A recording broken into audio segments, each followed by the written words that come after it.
Эфирда яңалыклар вакыты, студияда Лесян Галиева исәнмесез. Бүгінгі шығарылышының төп темалары.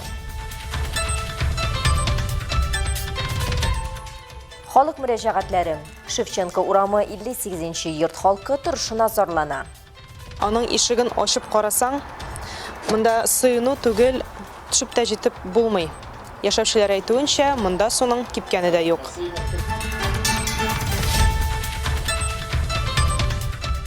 Кызу вакыт. Әлмәт аграрийлары төрлек азык әзерләүгә керешә. Уже второй год работают с жидкими минеральными удобрениями, которые дают эффективность выше сыпучих.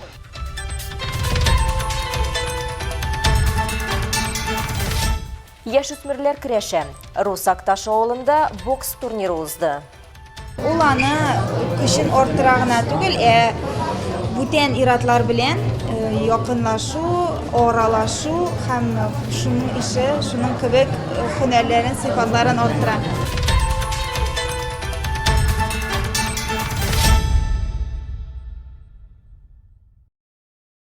Су баскан подъездның куркыныч хәле. Шевченко урамы 58 адрес буенча урнашкан күп фатирлы йортта яшәүчеләр телекомпанияга ярдәм эзләп мөрәҗәгать итте. Алсу Әхмәтҗанова йортта яшәүчеләр белән очрашып, аларны борчыган сорауларны якыннан белеп кайтты.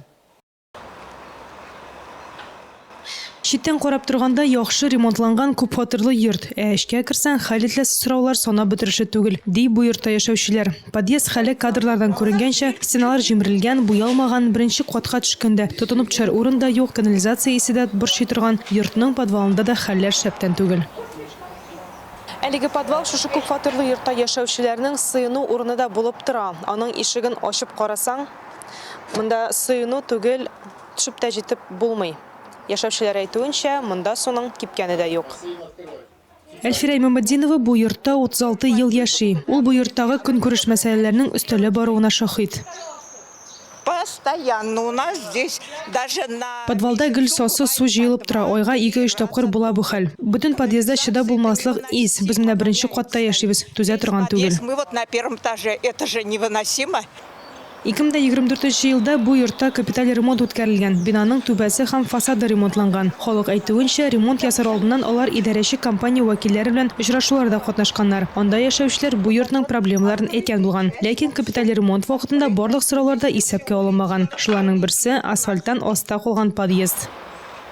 Один из важнейших вопросов это было поднятие. Иң мөһим мәсьәләләрнең берсе подъезд алдында асфальтны күтәрү иде. Чөнки яз, көз, кыш көннәрендә суага, подъездга су тула, шуңа җимерелә, кыш көне ката, ишекләр ябылып башлый. Бу мөһим мәсьәләләрнең берсе иде, ләкин безне соңга сукмадылар. Каждую зиму у нас вот эта проблема стоит.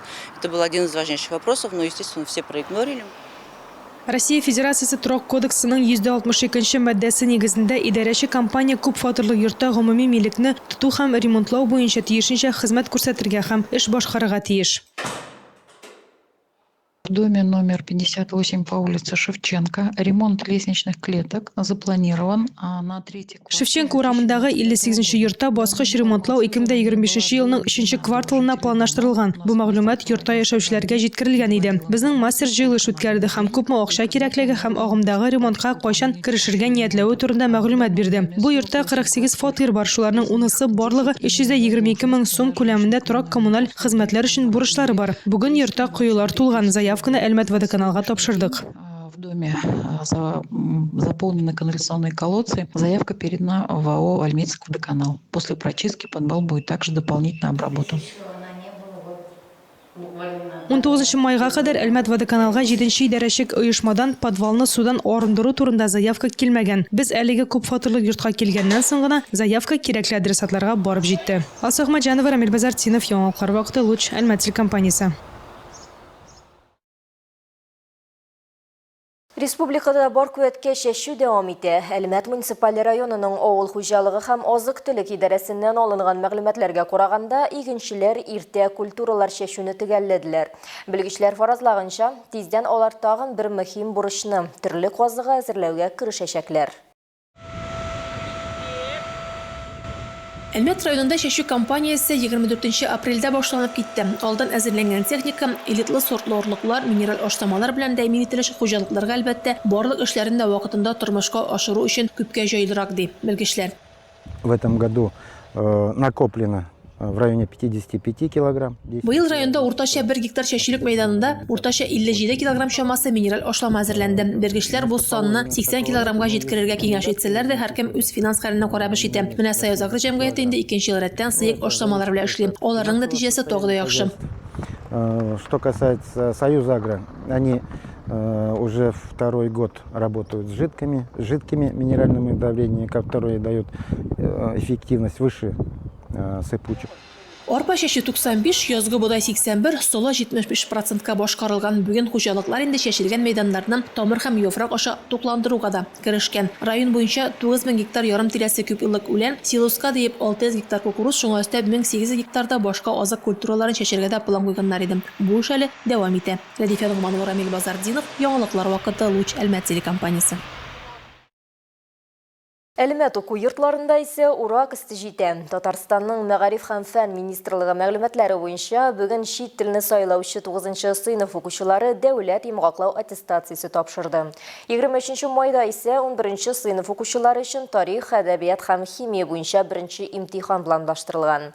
Кызу чор башланганчы дип 1нче номерлы лицей-интернат мәктәбе коллективы ял итәргә өлгерде. Биредә Сабантуй бәйрәме узды.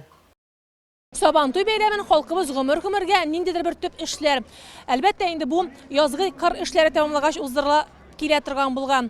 Бүген лицейда уздыра торган бәйрәм исә ел дәвамында башкарылган уңышларга нәтиҗә дисәк тә була. Шуңа күрә бу бәйрәмгә укытучылардан тыш аларның гаиләләре, әти-әниләре, туганнары һәм әлбәттә әби-бабалары да чакырыла.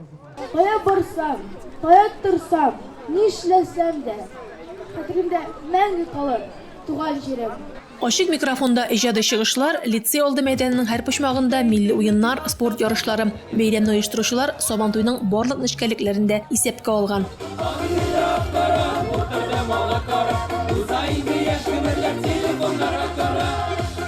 Асыл максат берләштерү һәм шундый матур рәвештә Сабантуй уздыру. Менә әдәп, әхлак белән. Чөнки көнебездә әзәйя андый сүзләр дә, шундый төшенчәләр дә. Безнең өчен бу асыл. Шулай дип матур итеп, әти-әниләр үзләре уеннар уздыра, безгә ярдәм итә, укытучылар да катнаша. Шундый мөхиттә уздырырга тырышабыз.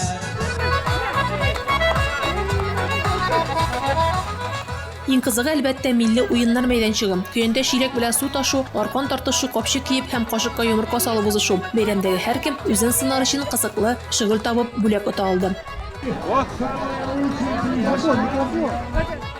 Бик ошый. Ул бик кирәкле әйбер. Теләп калам шушындый ярмаркалар монда ешрак ел сайын үссеннәр. Бәйрәм ярминкәсе дә үз катнашучыларын тапты. Биредә укучылар, аларның әти-әниләре, туганнары тәм-томлар һәм кул эшләнмәләре белән сату итте.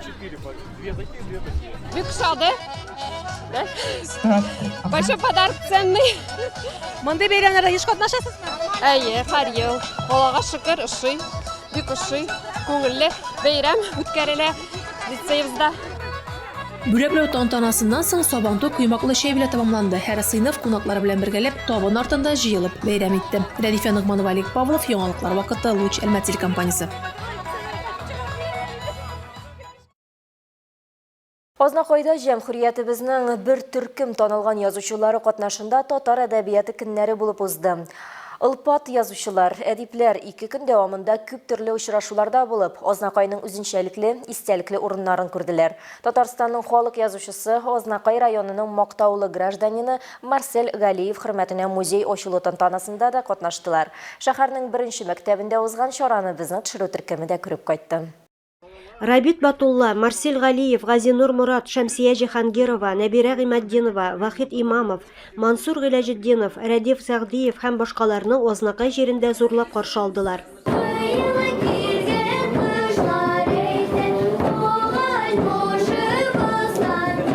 Әдәбият сөючеләрне район башлыгы Марсель Шайдуллин, социаль мәсьәләләр буенча район башкарма комитеты җитәкчесе урынбасары Дамир Гыйләҗев сәламләде. Татарстанның халык язучысы, шагыйрь, прозаик, җәмәгать эшлеклесе, Габдулла Тукай исемендәге дәүләт бүләге иясе, Татарстанның сәнгать эшлеклесе, Гаяз Исхакый, Гавриил Державин, Гамил Афзал исемендәге премияләр лауреаты Марсель Галиев хөрмәтенә музей ачу тантанасы зур әдәби кичә форматында узды. Кунаклар шагыйрь Марсель Галиев турында истәлекләре белән уртаклашты. Азнакай җиренең талантлар җире булуын да билгеләп уздылар. Менә без 2 көн хәзер бу сездә изге Азнакай җирендә йөрибез. Мин шаккатып йөрим. Безнең мөслимдә бу әйберләрнең әле күбесе юк дип. Мәсәлән, сездә Сөембикә проспекты бар.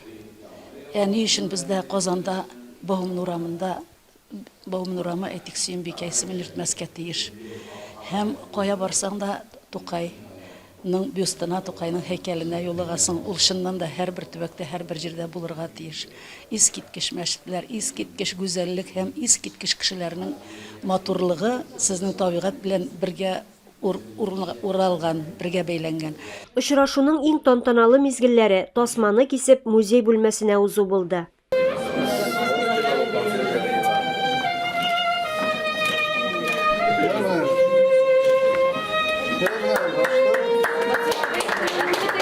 Марсель Галиевның иҗат лабораториясе ачылуда Мәгариф һәм фән министрлыгы тарафыннан оештырылган бәйгедә грант отуны билгеләп үтәргә кирәк. Туган телнең җанга сихәте, тәнгә шифасы, рухи дәвасы халкыбызга иңдерелгән илаһи мөгъҗизадыр. Әлеге юлларны Марсель Галиев иҗат иткән. Әлеге музейда да балаларга туган телгә мәхәббәт тәрбияләү төп тема булачак.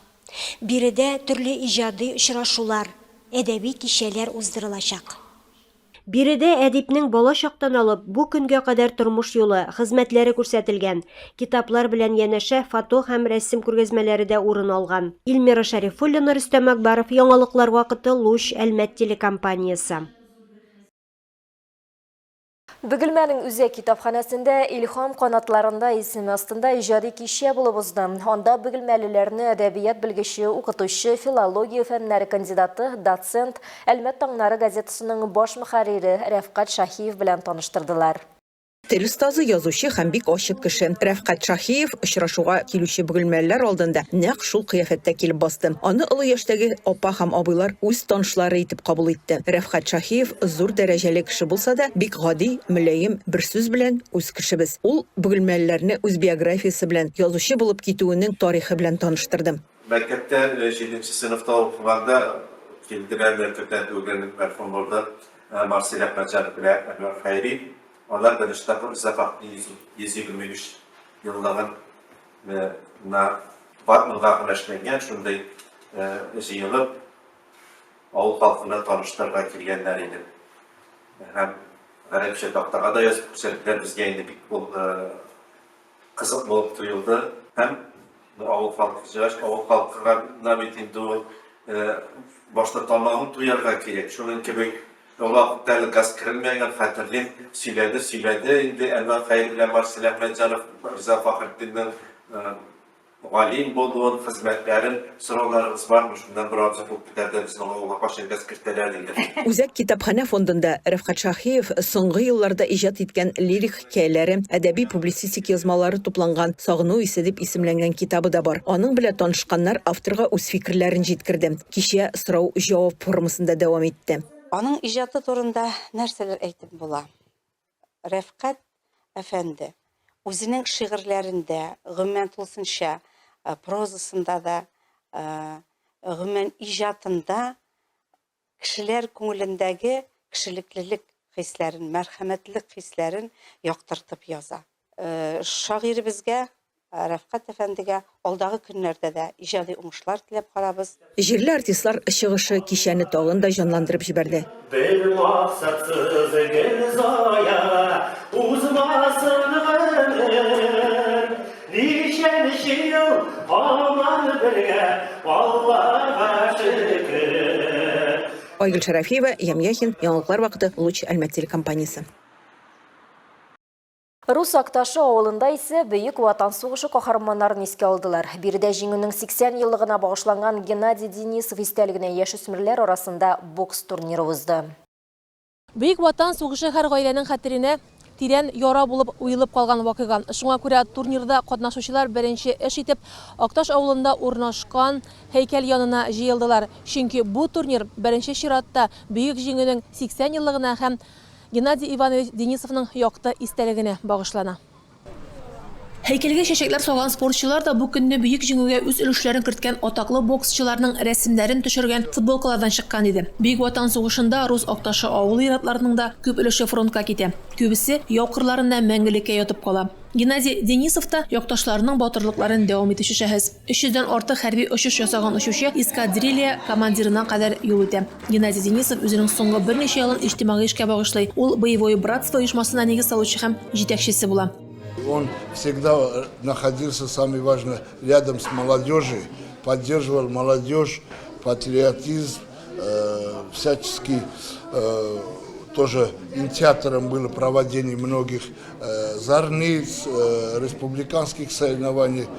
Геннадий Денисов истәлегенә багышланган турнир Татарстан, Башкортстан һәм Оренбург өлкәләреннән 60тан артык спортчыны җыйды. Араларында тәҗрибәле егетләр дә, тәүге адымнарын ясаучылар да бар. Спортчыларга көч биреп торырга якыннары да килгән.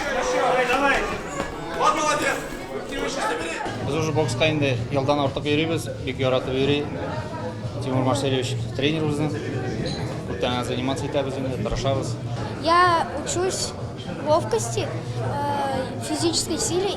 Ират көчен арттырырга, һөнәрләрен арттырыр өчен бокс кружогы бик аңа яхшы тәэсир бирә.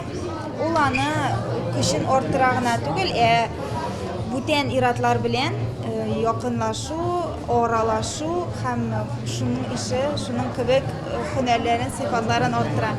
Турнир барышында 30 очрашу булды. Анда егетләр үзләренең яхшы әзерлеген күрсәтә алды. Барлык катнашучыларга да грамоталар, медальләр, кубоклар һәм игенәчеләрнең акчалата бүләкләре тапшырылды. Кайбер спортчылар иң яхшы техника өчен һәм җиңүгә омтылыш өчен махсус бүләкләргә дә лаек булды. Рәдифә Нугманова, Олег Павлов, Яңалыклар вакытта Луч Әлмәт телекомпаниясе.